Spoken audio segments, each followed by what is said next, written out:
तो दोस्तों, आज हमारे साथ विप्र सेना के प्रदेश मंत्री एडवोकेट निर्मल कुमार पंडित मौजूद है। वकील साहब, बताएं, आप आज जो रैली निकाली आपने, वाहन रैली, उसके बारे में बताएं, किस तरह से, क्यों निकाली? आज विप्र सेना की जो महापंचायत होने वाली जो 29 तारीख को, 29 अक्टूबर को, तो उस संदर्भ में हमने एक जागरूकता संदेश के हिसाब से, और विप्र सेना प्रमुख हमारे सुनील जी तिवारी की आज जन्मदिन भी है, तो हमने एक महारैली जो निकाली है, उसका संदेश देना है, उस महापड़ाव के लिए लोगों को जागरूक करना और हमारी एक ताकत दिखाना, तो एक माहौल बनाना जो विप्र के समर्थन में है, उस माहौल के लिए हमने एक रैली, बहुत बड़ी रैली क्या आप एक बोल सकते हैं विशाल रैली, जिसने एक रैली का रूप ले लिया सर। कहीं ये भी कहा जाता है कि अभी जैसे चुनावी माहौल है,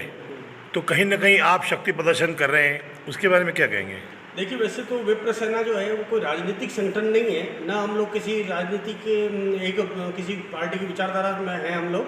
लेकिन फिर भी ये है कि कुशल जो नेतृत्व हमारा जो सुनील तिवारी के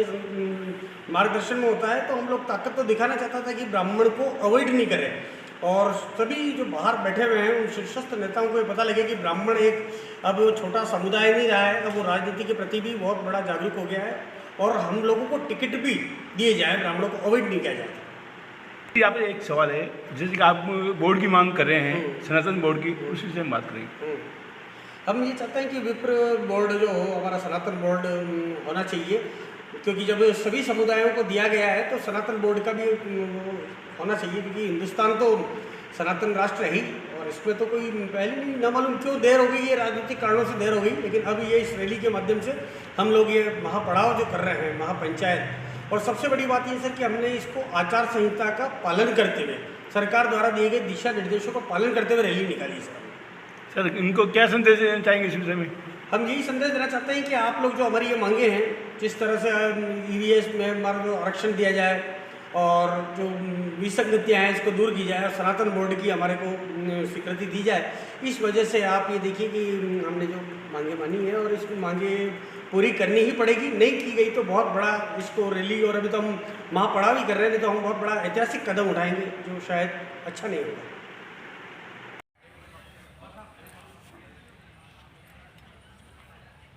जय महादेव, जय परशुराम।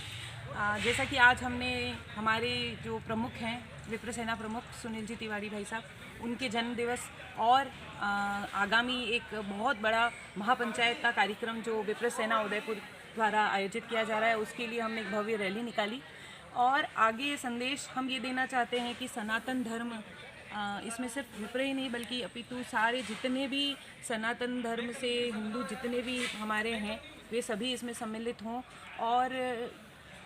इसी के अंतर्गत हम 5000 से भी अधिक महिलाओं की एक कलश यात्रा निकालने जा रहे हैं, जिसमें भी मैं चाहूँगी कि सभी को मैं इस मंच के माध्यम से आमंत्रित करना चाहूँगी कि कलश यात्रा है, और उसके बाद हमारा महापंचायत का कार्यक्रम रखा गया है। सुनील जी, एक सवाल है, जैसे कि अब वो जो कलश यात्रा निकलेगी उसके अंदर एक ड्रेस का सवाल भी आता है। जी जी। ड्रेस कोड के अंदर आपको ड्रेस कौन सी इस तरह होगा? जी, महिलाएं तो देखें, आप देखेंगे आज भी हम लोगों ने कोड रखा हुआ है, तो मोस्ट ऑफ हमेशा एक कोड रहता है। उस दिन हमने बंदेज का जो है साड़ी वो सोची है, क्योंकि पारंपरिक हमारी बंदेज जो है वेशभूषा के अंतर्गत आती है, तो बंदेज की साड़ी हमने उस दिन ड्रेस कोड के रूप में रखी है, और सभी महिलाएं 5000 से ज़्यादा अपेक्षाकृत है। उस कलश को लेकर हम लोग सभी एक कलश यात्रा निकालेंगे, और उसके बाद हम जो यहाँ पर हमारा मेन स्थान है वहाँ पर हम लोग सम्मिलित होंगे, उसके बाद आरती होगी। सूर्यभाई जी, समय क्या रहेगा 29 तारीख कलश यात्रा का? कलश यात्रा का समय सवेरे 10 बजे से है। कहाँ से निकालेंगे शोभा? परशुराम के यहाँ जो चौराहा मंदिर है वहाँ से निकलेगी, और उसके बाद जो मेन स्थान है वहाँ पर हम लोग सभी सम्मिलित होंगे। बहुत बहुत धन्यवाद। धन्यवाद। जय महादेव, जय परशुराम।